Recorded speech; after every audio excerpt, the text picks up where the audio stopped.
got some LED under counter lights. Where'd you get on Amazon? Yep. Wanted to make sure they had a button because these don't have a switch, so we can just reach up here and turn them on. And then being as they're around heat and moisture, because the other ones will go under here, under the sink. They came with some double-sided tape, but I didn't trust that was going to stay. And luckily, they also came with brackets. So you screw that in and clip them on. So these are pretty reasonable, right? What would they cost? Like $20. $20 for 4 of them. So we're going to test them out here. And then after the lights, what's next?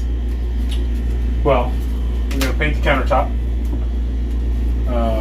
So we're doing some research on that. And then we've got these super duper high end stickers. I mean backsplashes. It's actually hard to see with the light. Mm-hmm. Yeah. Yeah, maybe a little. Those lights are bright. It's also, it has this weird plastic that you can't see through on. And I'm rebuilding the cabinet doors too. I'm getting rid of the louvers in them. Cutting those out. What is that called? They're louvers. I didn't know that. Slats. I think they're called louvers. I think louvers are movable. But these are slats like you see in these up here. So getting rid of those. I'm going to cut those out, put a piece of plywood in there, and then I'm going to fill the insert with beadboard. So it'll kind of match the wall, and like our back door has the insert put in. If you look on these doors, there are spots where we had water damage where it's peeling. So we fixed the leaks. That's not doing that anymore, but we have to take care of the finish. And we found a good way was just to cut an insert in here. And so we leave all this, the wood color, and the door has a beadboard, so it gets a little accent, and then a white. Because the bathroom doors were actually white in the middle there. They weren't beadboard, but they were white. That kind of gave us the idea.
Bought some new flooring to fix this in the kitchen, and we'll probably put it throughout the whole boat. So I'm reading through the instructions here just to make sure I understand what I got to do. And these warnings are hilarious. Slip resistance warning. Walking is an enormously complex activity involving many muscles, bones, and nerves, as well as kinetic sensory information. There are several significant factors that directly affect slip resistant properties. It's an enormously complex activity. What's this world coming to? Today our dad is ripping up all the flooring because we're going in the kitchen because we're going to replace it. So we have here a bunch of scraps from the kitchen, and we have to put them in a black bag and then throw them away. Dad said we have to put them in individually because they're sharp and they poke holes. Hold on. No, Caleb, you just keep it open. Okay.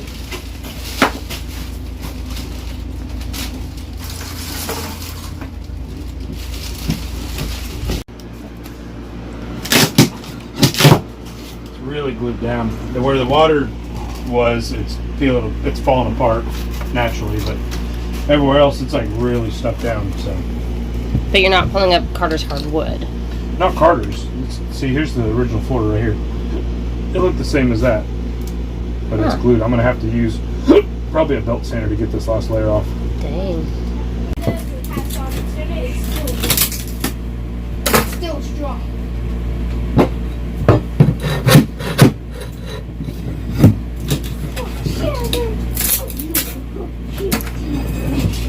This is about to get noisy and dusty because we're going to take some 40 grit flapper disc and we're going to grind all that glue up.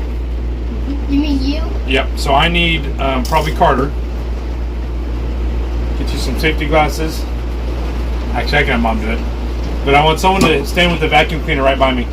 And as I'm going, it's going to throw stuff off and I want you to suck up as much as you can. I'm not already washing the boat. Yeah, but you're getting paid for that. Yeah, that's true. Chase, do you want to do it? Nope. Okay. I would suggest.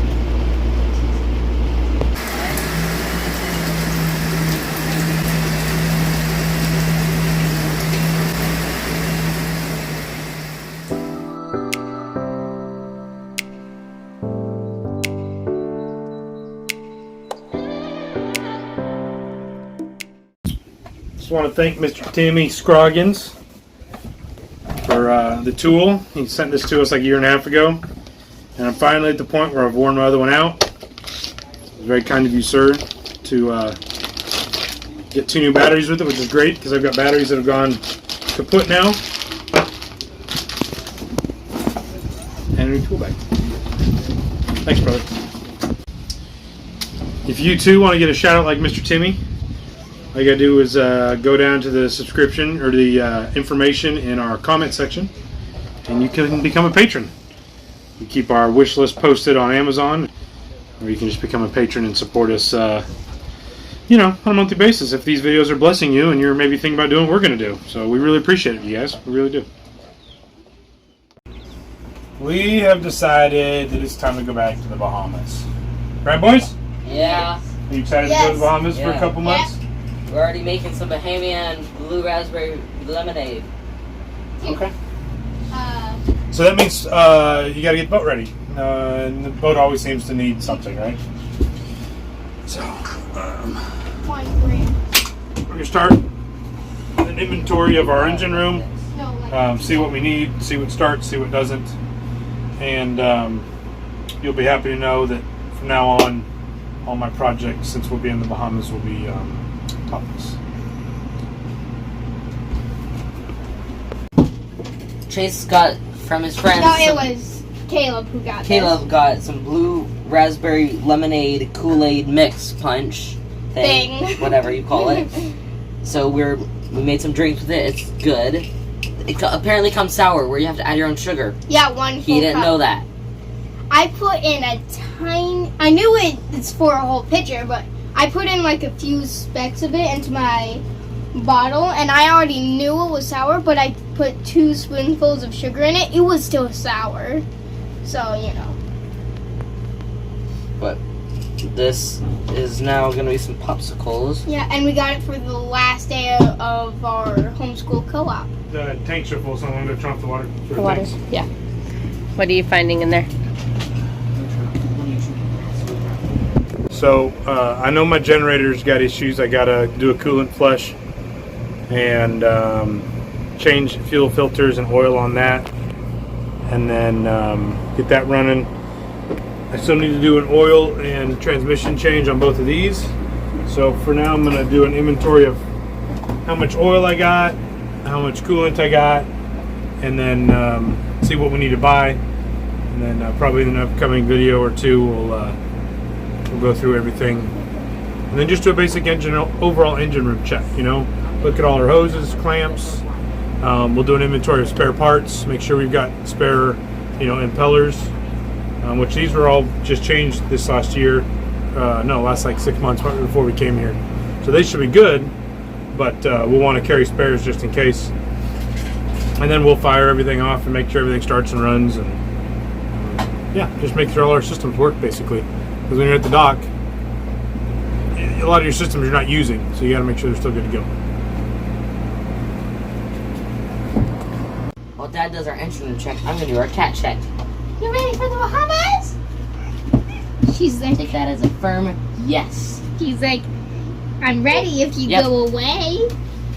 Cats are ready. Tigers.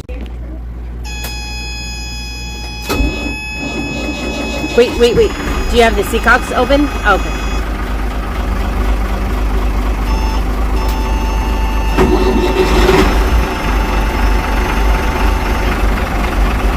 Do we need to check water?